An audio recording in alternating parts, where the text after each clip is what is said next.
Okay, this is going to be longer than 60 seconds of flow. This is still Mason's 60 seconds of flow channel, or Mason's channel of flow, Mason's rules of flow, whatever you want to call it.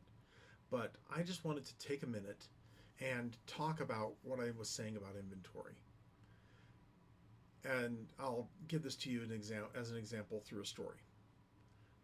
My dad grew up on a farm, and he's a good guy, but he's got to bless his heart. He, when I was growing up in Lehigh, had almost at all times three to maybe five parts cars sitting around our house. Now, those were inventory. Those were cars that were sitting in our garden space, next to our garage, out in our back pasture, or any place around there. That those were cars that he kept around because we might need a windshield. We might need a new set of spark plugs, and that one had better ones than the other one. We might have a need for some glow plugs, which are the diesel version of the spark plug, and it's completely different. We at one point needed a new engine block. So these parts cars came in really handy.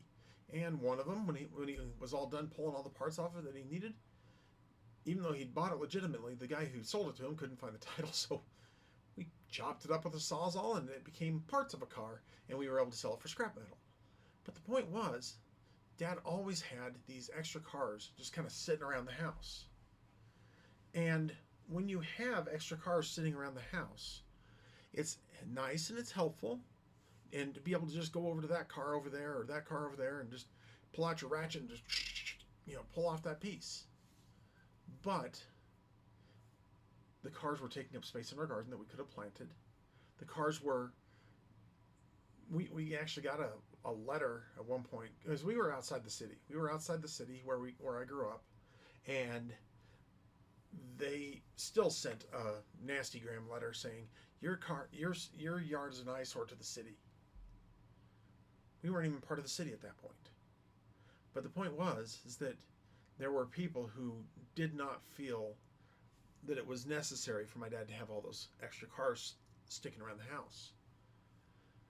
So when they moved, they had to get rid of some of those extra parts cars. Now, the reason why I bring this up, the reason why this story, is that if we have goods and materials, we need to have enough to keep the process going. And we need to have enough and pull in more only when we've reached a certain threshold. But until we reach that threshold, having extra of that part around, or extra of those inventories around, is not going to help us, especially if we're not holding the pieces that are going into the thing that needs to have the throughput.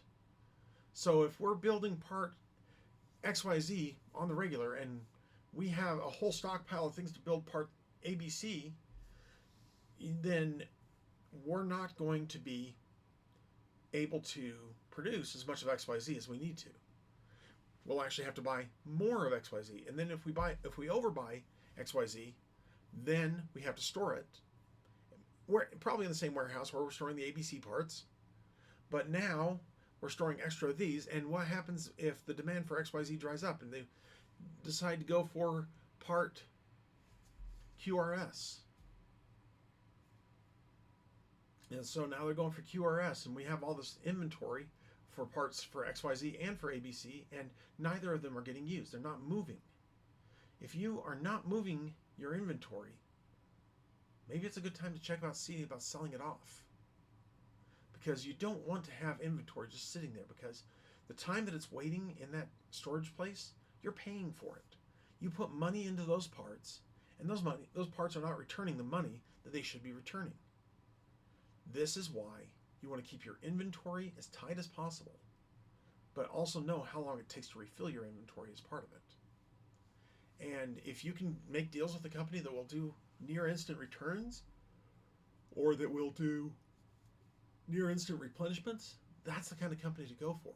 They're worth paying even a little bit more, because you're going to be making a whole lot more as you can receive the product faster so that you can build and ship it faster. So that's my little rant on inventory. I hope that this has been of some help to you, and I hope that my videos continue to be helpful to you. I'm going to keep trying to break other things down into smaller chunks, but this is definitely one of those videos that I had to make it a little bit longer so I could share the story about it. So now that you've heard the story, I hope that that helps, and I look forward to being able to help you or anyone you know who wants to improve their overall system flow. So get a hold of me if you know me. If you don't know me, then find somebody who does, or just email me. I'm available on LinkedIn. I'll put my link in the description below.